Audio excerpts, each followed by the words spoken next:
کیا آپ جانتے ہیں قرآن پاک کن 5 باتوں پر اترا، کن 5 کاموں پر اترا ہے؟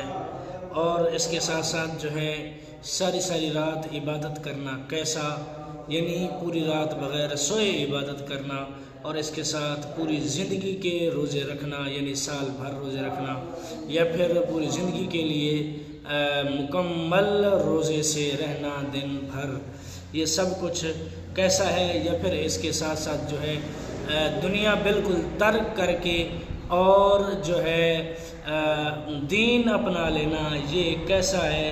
یعنی مزید نعمتوں سے جو ہے منہ موڑ لینا، یہ بھی کیسا ہے؟ یہ سب باتیں آج کی حدیث مبارکہ میں ہم پڑھیں گے۔ آج کی حدیث مبارکہ بڑی ہی دلچسپ ہونے والی ہے، تو بغیر وقت ضائع کیے شروع کرتے ہیں۔ نحمدہ ونصلی ونسلم علی رسولہ الکریم، اما بعد فاعوذ باللہ من الشیطان الرجیم، بسم اللہ الرحمن الرحیم۔ حضرت انس بن مالک رضی اللہ تعالی عنہ سے مروی ہے، فرماتے ہیں کہ حضور علیہ السلام نے فرمایا کرتے تھے کہ اپنی جانوں پر سختی نہ کرو، اور نہ ورنہ اللہ تم پر سختی کر دے گا۔ ایک قوم نے اپنے جانوں پر سختی کی تھی تو اللہ نے ان پر سختی کر دی، بس گرجوں اور دیروں میں انہی کے بقایا لوگ ہیں، انہوں نے خود ترک دنیا ایجاد کی، ہم نے ان پر لازم نہ کی تھی۔ یعنی حضور علیہ السلام نے فرمایا، یعنی اکثر ہی یہ فرمایا کرتے کہ تم جو ہے اپنے آپ پر سختی نہ کرو، ورنہ اللہ تبارک و تعالی بھی تم پر سختی کر دے گا۔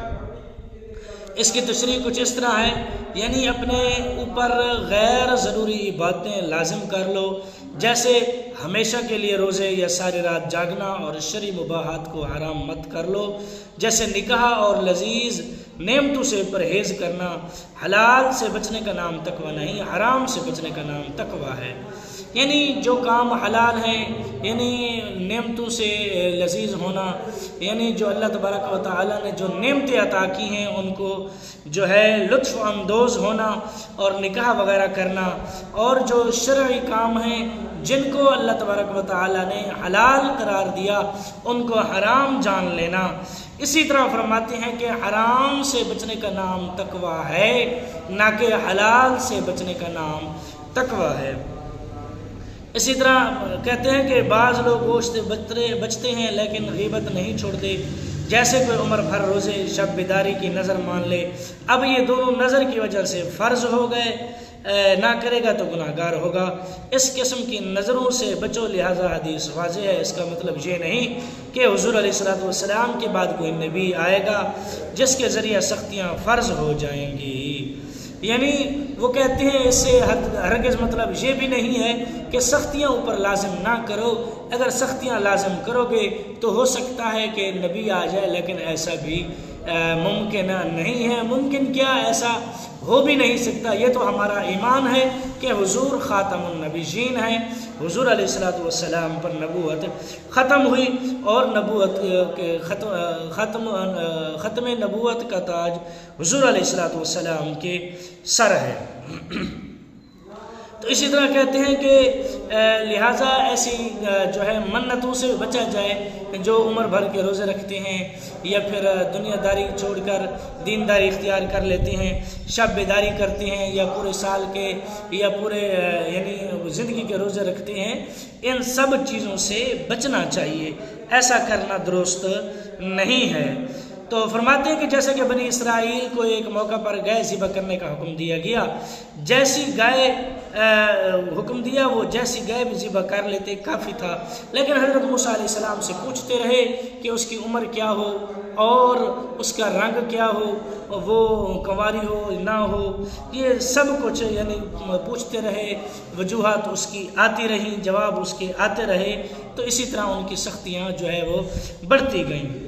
جیسے عیسائی پادریوں نے اپنے لیے ترک دنیا کو عبادت بنا لیا، پھر وہ نبھا نہ سکے بلکہ حرام کاریوں میں مبتلا ہو گئے، یعنی یہود و نصارہ پر رہب یا نن بننا رب کا حکم نہ تھا، یعنی عیسائیوں پادریوں کے لیے یا راہب بننا یہ رب کا حکم ان کی طرف سے نہ گیا تھا، بلکہ وہ خود ہی یہ سب کچھ اختیار کر لیا انہوں نے۔ لہٰذا آج تک جو ہے وہ ایسا ہی چلتا آ رہا ہے، جو پادری ہوتے ہیں، جو راہب ہوتے ہیں، جو نن ہوتی ہیں، یہ سب کے سب جو ہے خود ان لوگوں نے اپنے اوپر سب کچھ یہ لازم کر لیا، تو اسی لیے یہ اب اس کی ریت اب جو ہے ان کی چلتی آ رہی ہے۔ تو اب بھی جو ہے ان کے گرجا گھروں میں، ان کی یعنی عبادت خانوں میں یہ سب کچھ ہوتا ہے، یعنی سب کچھ یہ دنیا داری چھوڑ کر یہ سب اپنے مذہب کی طرف آ گئے۔ انہوں نے یہ سب کچھ جوش عقیدت میں کیا، یعنی یہ سب کچھ انہوں نے حضرت بی بی مریم کے نام پر کنواریاں اور مرد حضرت عیسیٰ علیہ السلام کے نام پر کنوارے گرجوں میں رہنے لگے۔ پھر ان کنواروں کا اور کنواریوں کا ایک یعنی ان دونوں کے اجتماع کا جو نتیجہ نکلا وہ کہتے ہیں پھر ہماری ازبلا کتاب میں پڑھو، یعنی نتیجہ بہت ہی بھیانک اور برا نکلا، کیونکہ جب نوجوان مرد اور عورتیں یعنی لڑکے لڑکیاں مل جائیں تو آپ خود ہی اندازہ لگا سکتے ہیں۔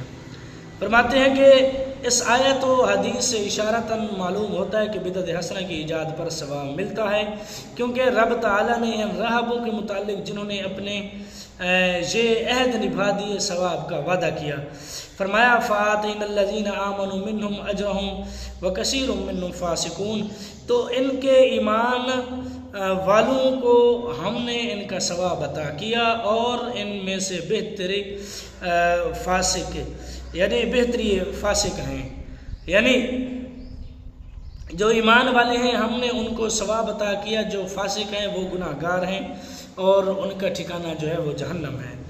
اسی طرح حضرت ابو ہریرہ رضی اللہ تعالی عنہ سے مروی ہے، فرماتے ہیں کہ حضور علیہ السلام نے فرمایا کہ قرآن پاک 5 قسموں پر اترا، 5 چیزوں پر اترا: حلال، حرام، محکم اور متشابہ اور مثالیں۔ لہٰذا حلال کو حلال جانو، حرام کو حرام مانو، محکم پر عمل کرو، متشابہ پر ایمان لاؤ، مثالوں سے عبرت پکڑو۔ یہ مصابی کے الفاظ ہیں، اور بیہقی نے شعب الایمان میں روایت کیا، جس کی عبارت یوں ہے کہ حلال پر عمل کرو، حرام سے بچو اور محکم کی اتباع کرو۔ بطریق اجمال ان کا ذکر فرمایا گیا، جیسے قُلْ أُحِلَّ لَكُمُ الطَّيِّبَاتُ، یعنی قرآن پاک میں فرمایا گیا جتنے بھی پاکیزہ چیزیں ہیں وہ حلال ہیں، تمہارے لیے حلال کی گئی ہیں، پاک چیزیں ہیں۔ فرمایا گیا وَيُحَرِّمُ عَلَيْهِمُ الْخَبَائِثَ، اور گندی چیزیں ان پر حرام کر دی۔ ان دونوں آیتوں میں اجمالی طور پر سارے حلال و حرام کا ذکر کر دیا گیا، یعنی ان میں ایک ایک کر کے نہیں بتایا گیا، بس یہ بتایا گیا جو اچھی چیزیں ہیں وہ حلال ہیں، جو بری چیزیں ہیں وہ حرام ہیں۔ پھر فرمایا گیا کہ محکم کے اصطلاحی معنی ہیں ناقابل نسخ آیات، مگر یہاں کھلی اور واضح آیتیں مراد ہیں۔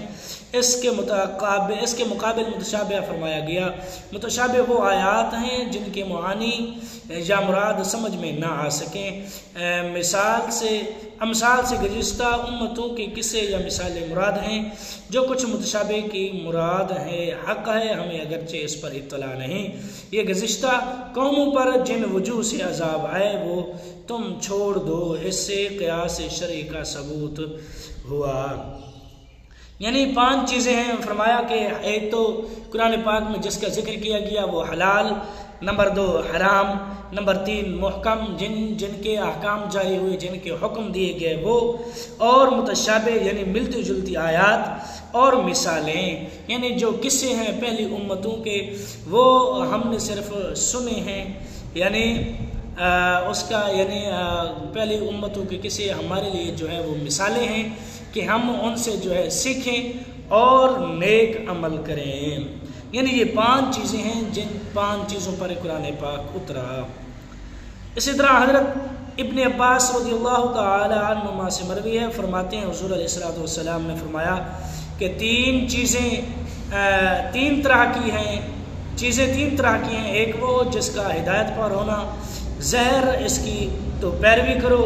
ایک وہ جس کا گمراہی ہونا، زہر اس سے بچو۔ ایک وہ جو مختلف ہے اسے اللہ کے حوالے کر دو، یعنی جسے جو ہدایت جو کام زہری ہیں اس کی تم اتباع کرو، پیروی کرو، اور جو گمراہی ہے یعنی جو برے کام ہیں، جو گناہ والے کام ہیں ان سے بچو، اور جو مختلف ہیں اسے اللہ کے حوالے کر دو۔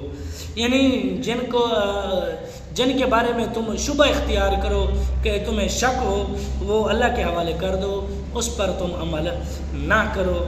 یہ تھی آج کی حدیث مبارکہ۔ دوسری فصل یہاں ختم ہو گئی ہے اس باب کی، تو آج کے لیے صرف اتنا ہی۔